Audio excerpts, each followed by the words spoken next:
Hi hi.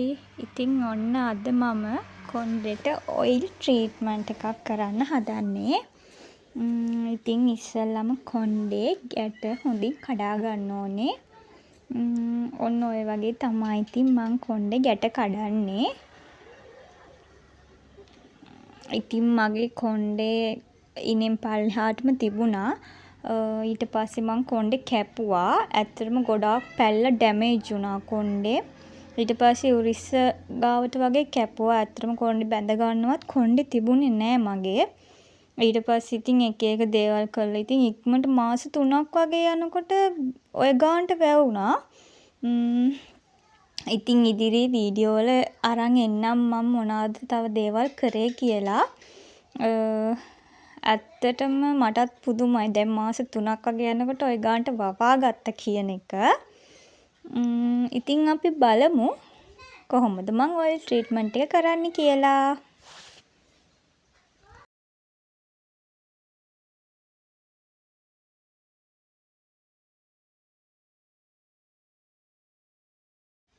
ඉතින් ඒ තෙල් එක හරීම සුවඳයි. හරිම නැචරල් සුවඳක් එන්නේ. ඉතින් ඒකට අඩංගු වෙලා තියෙන දේවලුත් හරිම නැචරල්. මුගුණු වැන්න, ගොටු කොළ, කරපිංචා වගේ දේවල් තමයි ඒ ඔයිල් එකට අඩංගු වෙලා තියෙන්නේ. ඇත්තටම ඔය ඔයිල් එකත් මට ගොඩක් උදව් වුණා මගේ කොණ්ඩේ වවා ගන්න. ඇත්තටම හොඳයි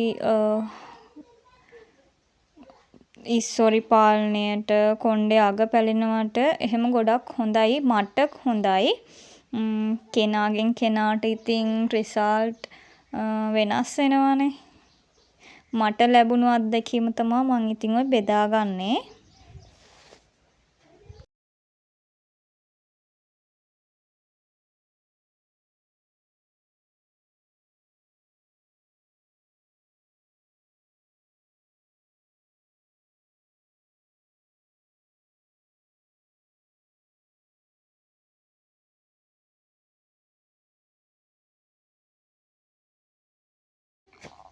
ඉතින් ඔය විදිහට මම කොණ්ඩේ ඇඟිලි තුඩු වලින් පොඩ්ඩක් මසාජ් කරගන්නවා.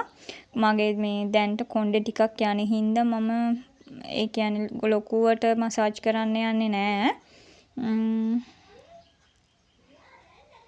ඉතින් ඔය විදිහට ස්කැල්ප් මසාජ් එකකුත් දාලා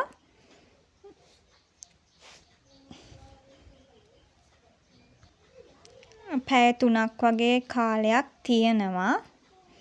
ඊට පස්සේ ඉතින් නාගන්නයි තියෙන්නේ.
ඇත්තට මේ ඔයිල් එක දැම්මට පස්සේ ඔළුව මාර රිලැක්ස්. ඔළුවේ කැක්කුම් වගේ තියෙනවා නම් ඇත්තටම ඒක ගොඩක් හොඳයි. ඉතින් දැන් මං ඔයිල් ට්‍රීට්මන්ට් එක කරලා ඉවරයි. වැඩි වශයෙන් නම් මොනවත් කරේ නෑ. ඉතින් මං දන්න විදියට තමයි කරේ. ලොකුවට නම් මම එහෙම ඔයිල් මසාජ් කරනවා කියලා ඉතින් කරන්නේ නෑ ඉතින්.